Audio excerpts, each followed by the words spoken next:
Salut, ici Thomas de la Minute pour la Terre. Le vivant et le langage évoluent de la même façon sur certains points.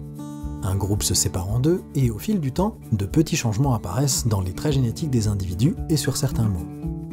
En attendant encore longtemps, ces différences s'amplifient, ce qui peut mener à l'apparition de nouvelles espèces ou de nouveaux langages.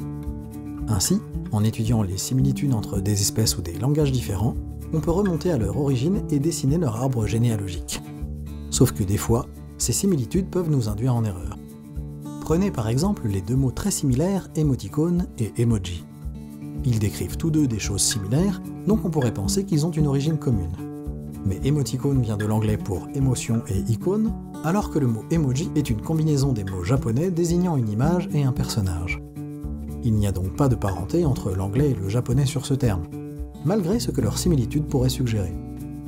D'autres coïncidences sont par exemple le mot chien en anglais et en baram, le français et l'allemand pour feu, le grec et le malaisien pour œil, et le mot bateau en inuktitut et en turc.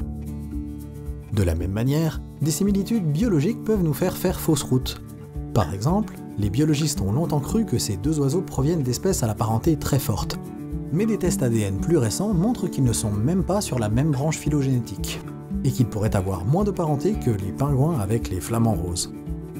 Ces vautours ont évolué vers ce caractère de crâne chauve de façon indépendante, probablement parce qu'ils sont tous les deux des charognards.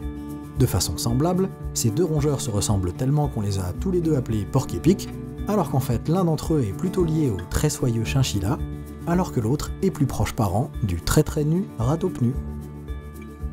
Au final, si vous essayez de déterminer le degré de parenté de deux entités, vous ne pouvez pas vous restreindre à prendre des données qui ne feront que quelques points, même si ces points sont très pointus.